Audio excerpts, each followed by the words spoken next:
façon vungu ka négligé zando a saleté. Mais tu dis la table la mairie que ça toujours très pesar ba droit beto zando ko yidi ki fait. Donc biso quartier na biso omona ngo te omona Rambota Carlos te ba bongisa ba quartier biso ba quartier kilo de biso te. Batiko bengsaka biso batinda biso la police te biso to stoki mimbango bambango ebele to ba mama mikolo. Même président de la République yandi ke tala télé vraiment yandi souci beti kelve beti ke babantu bake kota kwa kuve ba la police ke kota kwa kuve na chinyambi ile amaske fuka na pont babatle na traverser veye na maza mais yanga ku brusque yanga mwangisa ba table nanga mwangisa beto table yanga na place na me préparer beto na kon tout le beto.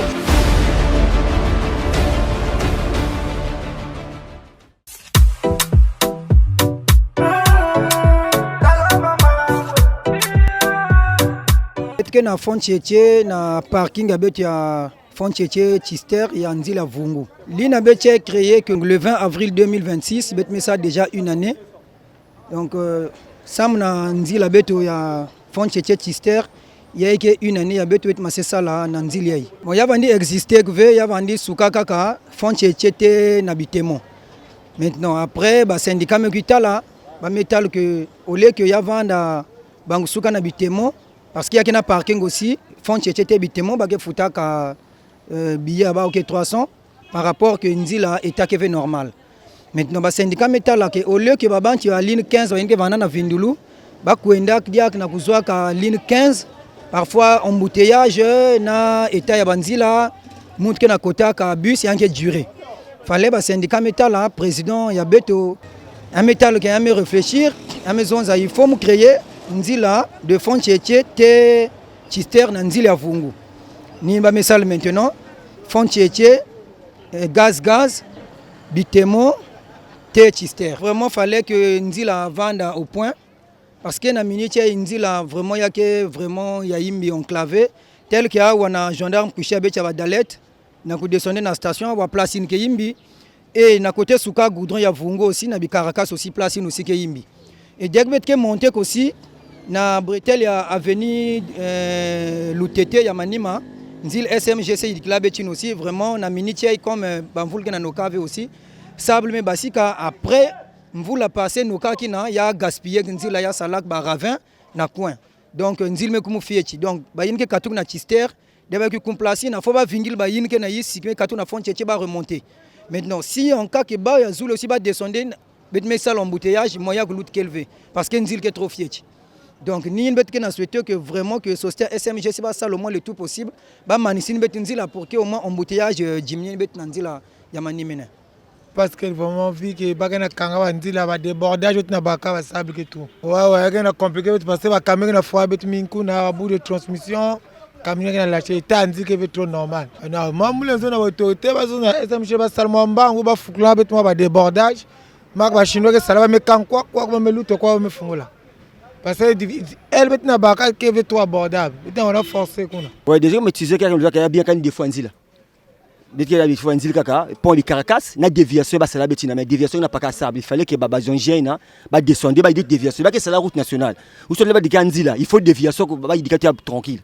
Tu vois là il dit déviation tranquille population aussi qui va à l'aise mais il dit Nzila même Canadien Nzila moi le que ba ça ndé ba chinois qui dit Nzila elle me ça dit pas population lutter ba camion bord mais vu que na beto ba me kanganzi lango ku baka déviation mais déviation ngo faut tout le pelle ba katu ba sable na po bi Caracas c'est tout bon ba me ça la ba caniveau na ba caniveau ba me manis déjà ba me croiser déjà na avenue Chister et na pont awani pont na bunte to ba yidika parce que pont à l'époque aussi avant di gaspiller qui donc ni place na fallait que na minute ba ku yidikil bet place no moins même si ba bik na zul ku na tete mais au moins na yisi ba ku yidikil bet parce que masque fuluka ku na ba camion ke kangamaka et ne l'air ba camion que kumakuna il faut ba bantu ba pousser ba pèse bambongo donc parfois peut-être que ça au moins 1 heure du temps bet na sauver solution donc fallait que ba ku yidik bet au place ya point na pour que au moins bet vendre accès na kuluta. Le goudron n'est pas encore fini et on passe par des déviations et voilà ce qu'on souhaite c'est tout simplement qu'il finisse avec la voie et afin que la circulation soit praticable. Mais sinon la difficulté c'est que il y a vraiment des trous et tout et ça empêche un peu à une bonne circulation.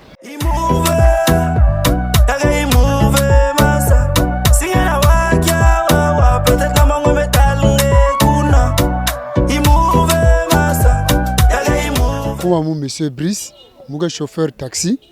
Je suis là na circulation à ville à Pointe-Noire. Mais Nzili y a talent Nzili y a depuis. Principal vana techni principal la banque de vie ni Nzili vana yidika inke kwenda China Grand Avenue na kubaska China Avenue Sister. Mais comme si Nzili ngoni yake na ba travaux, fallait babak maintenant Nzili y comme déviation parce que Nzili n'a que avait praticable donc dévier maintenant pour qu'il y ait déviation na kubaluk na kubasik na Nzili y na kubwa maintenant Nzili na kubasik na banque de vie samba yidi na la point. Mais depuis ba sala déviation y franchement depuis ba sala déviation y ni ba camion que l'outa diave parce que même pont y ba sala va bien voir ba sala yidika pont y bien semble que ba permettre ba camion l'outaka na déviation à bas mais ni territoire ba sala y non na ba maza mvula do ba sala ka territoire markina après ba me sabi ba me kona ba mais depuis ba sala y na j'espère que va même pas 2 semaines ku l'outaka même moun l'outaka moi ni l'outaka na ku dévier na ku bas na venir sister mais Nzili va naka moi bien mais après là n'est ici à Wapoye, moyen loot kelvé, montagne va me salle déviation, dem vulke nokaka, moyen loot kelvé. Ya van même si vous me nokve, ba sable mosque vana na milieu kuna avant menge monter montagne, Nzili ke vana bloqué. Donc soutien na elle avec Karakasa wa, malgré ba me salle Nzili la déviation, il y a me bebana, ba na lutaka na Nzili ngo principal mais na bi Karakasa c'est pas la peine même. Maza donc parce que va me rombler quoi me quand elle a quoi me quand quoi masque dia avec place donc place me devant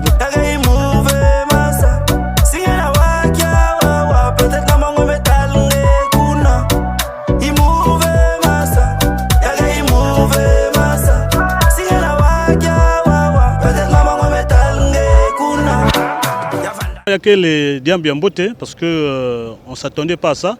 Mais après, tout ça, pamuka, ba me fungula, ba me ban travaux. Mais le défaut, awa, les ba me ban travaux ou les ba manisa, vraiment, ba kena manisa venambango. Ya kena salabet aussi, ba juger sur une passe tel que mounou, mo kena Olivier. Donc il y a des moments de fois que l'outa venziles, surtout contre les vulke nokaka. Donc awa na kuzo passage vraiment qui passe. Awa bet que normalement le moyen que fungu.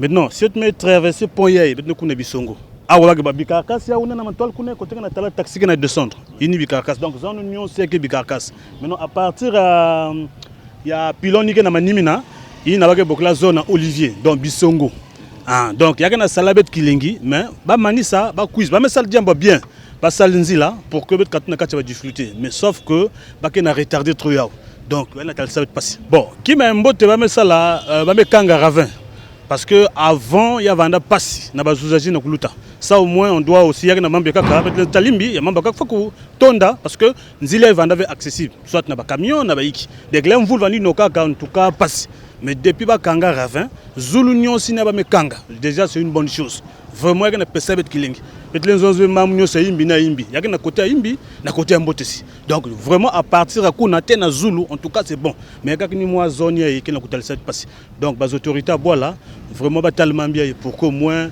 ba pèse fort Nzili ya manisa peut vendre katikile qui ça luka na kukwenda bien malgré moi ba petit retard il y a un moment de fois parce que ça l'avait parce que dernièrement récemment là-bas ça je crois presque 3 semaines je crois que bon le bouche en oreille hein va katia grève mbongo vandave tout mais après ba banda kusala ba me kang ravin ba na descendre mais ni retard sinon que ba na sala kaba mais ni retard que na vanda trop dès la que na soulager la population parce que déjà bant même que na katka ba bus na katka na fond tchétché que na luta partister par Nzili avant il y a vandave donc tu as 400 et me foot na fond tchétché là mais pas que na tister là au moins c'est bon il était abonné manis mais là manis non en fait ligne il y a que ba bande non ba bande que vanda kuna tout à coup ligne avant Nzili va bantet ba projet ba Nzili ligne vanda tete ligne vanda tete ya venir de tister fond tchétché ya vanda mais ya vanda ba demi ya vanda singe ba son na tister ngeli ba lembingi na bitemo kun vanda ba son yinke kuin na fond tchétché mais awa ya me kumna ligne spéciale ligne ke ba na fond tchétché tister donc il y a une ligne aussi une lembange aussi na tister chi patra donc aba condition ya Nzili amutke na sala permettre que lutanga sino que Nzili kela yao mais yake vya kuidama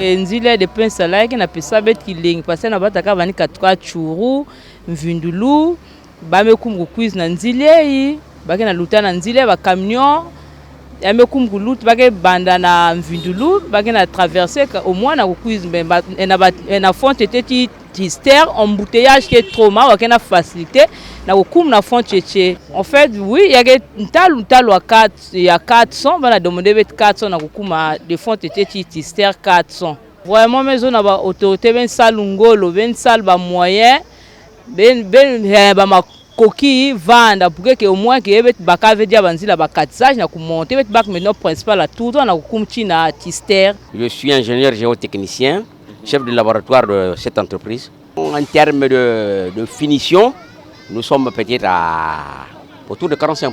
Beaucoup de choses à faire parce que l'essentiel ici, c'était la partie la plus difficile, c'était l'enterrement de ces ravins là. Ça nous a pris beaucoup de temps. Vu qu'on avait commencé les travaux en saison de pluie, voilà, maintenant en saison sèche on va carburer.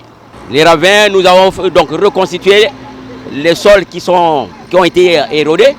Donc, nous sommes maintenant en couche de fondation. Après la couche de fondation, nous allons passer à la couche de base. Couche de base et puis on va mettre le revêtement. Apparemment, les déviations ne comptent pas dans le coût des travaux. Donc nous le faisons avec notre volonté. C'est pour ne pas empêcher, enfin, arrêter la circulation, quoi. Les travaux évoluent. Hein? Ça travaille.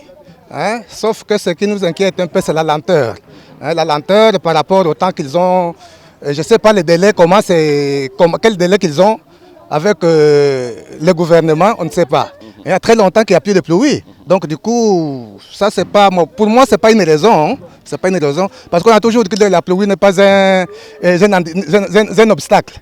Hein? Donc du coup, la raison de la pluie, là, pour moi, ce n'est pas une raison valable. Quand la voie là va finir, c'est sûr que la voie sera beaucoup... Il y aura l'évolution, Et puis, ça va aussi faire que les quartiers soient aussi praticables partout, à tous les niveaux. Vraiment, Boalé, vraiment... nakutali bien la logique vraiment ba mfumu ya boale il faut pas zapke ba inba ke pesa bisalu faut pas kuza tala mba mos na meso parce que une fois que ngeme pesa mu ki salu mais ngeme ku talve bo wama meno ngeke zasi bana salabi ou bien bana salayimbi donc ni marque ni kamulenzonza parce que si ba ke kuza tala kanga ba ke zap déjà que déviation est déjà que praticable. Il y a toutes les déviations qui permettent aux passagers luta, aux camions luta, il y a qui est praticable. Donc ce n'est pas la peine quoi, mais si que vraiment si les autorités font pas quoi, stalba ou zonzilba ou semble que les déviations sont pas yidi, place une difficulté parce que si c'est comme ça là, ma bête comme tu n'as voulu na, ah ok manifester parce que nous il y a une durée. Depuis que kanga ya va na se telle la durée de travaux à bas, mais pas na délai me luta déjà même, mais quand une place va soukaïna, quand il va soukak, donc rien n'est fait. Les travaux qui sont lombiné, qui vraiment les travaux qui sont lombiné, qui na niveau que dès que na talaba ka niveau canalisation même ani sayao.